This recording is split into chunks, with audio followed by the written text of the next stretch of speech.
Now, another technique that you can consider is, what I call shifting your trades to break even, right? This is something I think that is been around for a long time, right? I didn't invent this, right? Something that you may be familiar with already, but I'm still, going through this just, for the sake of completion. So let's say, right, once again, right, this, again, you went long when the market has, closed here. Okay, so let's put this as your entry, right?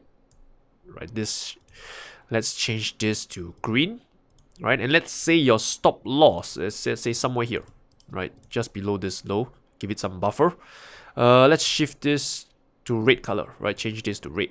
So how you actually use this break-even technique is that, usually when the market has gone in your favor, right, you then shift your stop loss, right, to your entry level. So you would so-called be in a so-called risk-free environment, because if the market were to reverse, right, you would then got up at your initial entry price, which means that you won't have a loss and you won't have a win, right? So this is why they call it break even.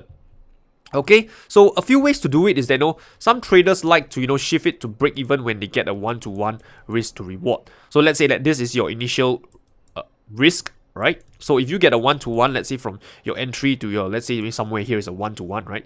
This is a ratio of 1 to 1.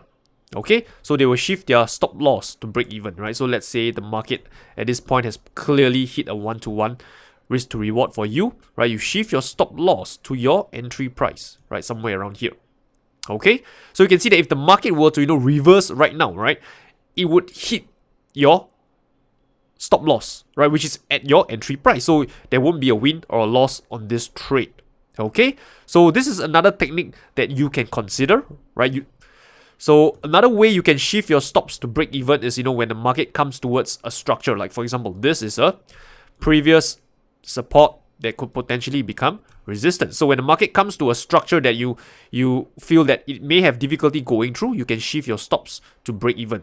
Alright, so so-called protecting your downside, right? So if it does reverse all the way from this structure, at least, right, you won't have a loss. So these are a few numerous ways that you can use to manage your trade, right, by trailing your stop loss, right? So as you can see by now, right, there really isn't a one size fit all. I really wish I can give you a magic formula and say, hey, do this, right? This is the best trailing stop loss mechanism that you can use. But in reality, it is not true. That is not possible, because it really boils down to one thing, is that your risk tolerance, right? The question that you have to ask yourself is that how much open profits are you willing to risk in the hopes of it reaching your targets over here, right? Let's assume that all of us, we have this target over here. I'm just talking from a swing trading perspective, not a trend following perspective, all right? So from a swing trading perspective, right, your trade management is really boils down to how much open profits you're willing to give back to hit your target. Okay, so there are different ways you can go about doing it, right? And as if you read in the later section, right, you can even scale out of your trades, right? Meaning exit a partial of your position, right, and let the remaining right towards your target or whatsoever. So there are really different ways to manage your trade, right? You need to really identify what you're trying to accomplish in trading, what is your risk tolerance, and then find the appropriate techniques, right, to suit it, right? So this is what I'm doing right now, to give you the available options, the available techniques, right? So you can actually find the right one for you as a trader. Okay, so with that, right, I've come to the end of this section, and I'll see you in the next.